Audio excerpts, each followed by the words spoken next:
Well, let's get more on this now with Palestinian affairs analyst Osama Nazzal, who joins us from Jenin in the occupied West Bank. Really good to have you back with us, Osama. Now, the United Nations is accusing Israel of systematically hindering aid to Gaza as it continues to attack hospitals and other healthcare facilities across the enclave. A dire warning also from the UN saying that the entire healthcare system is on the brink of total collapse. Why then do you believe is the international community essentially ignoring these warnings and allowing more and more Palestinians to suffer and die under those conditions?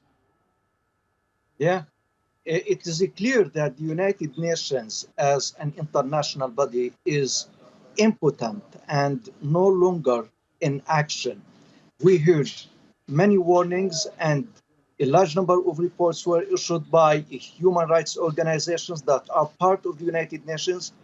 We heard many resolutions issued by the International Security Council, all these calling for stopping the Israeli genocide against the Palestinian people in Gaza, but nothing was achieved on the ground.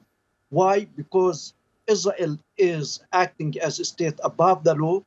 Israel is acting as a pariah state.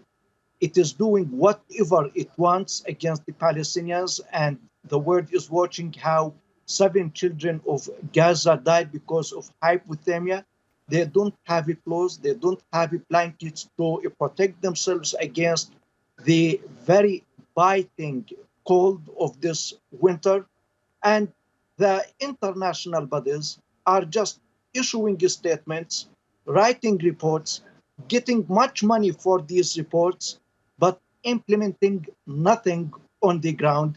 And it is a shame, really, on the forehead of the international community and every state that claims human rights and democracy, that in 2025, children are dying of cold in occupied Palestine. The Palestinian children have no chance to celebrate the new year. That's right. Because the year is full of death Yes, and suffering. because I want to ask you, now we're seeing more and more very distressing images of infants, some just days old, who are dying just because they are out in the cold with no access to medical attention. You mentioned the new year there because we are, of course, entering into 2025. How much longer do you believe Gaza and the Palestinians in the enclave will have to endure this suffering? The suffering that Palestinians have, in particular in Gaza, is no longer bearable, really.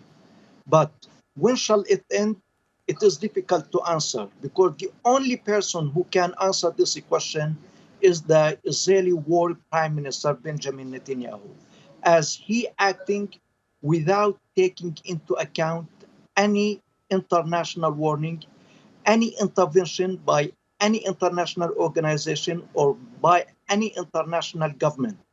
Netanyahu has a plan and he is implementing this plan literally to end the existence of the Palestinian people in Gaza and to replace the indigenous citizens of Gaza with Jewish settlers. And we saw the bidding in different Israeli newspapers for building settlements in Gaza for Israeli settlers. So Netanyahu is not going to stop that without having a clear pressure from the Arab Islamic states and all the states that believe in justice and the human rights by practice, not by words and by theory. But Israel alone is not going to stop this because Israeli people themselves are watching the Palestinians dying in Gaza, and they are doing nothing to pressure their government that is stripping them of the very value of humanity by ending the lives of babies and infants and toddlers every day. Okay, Osama Nazzal, we'll leave it there for now. But thank you as always for joining us on the program.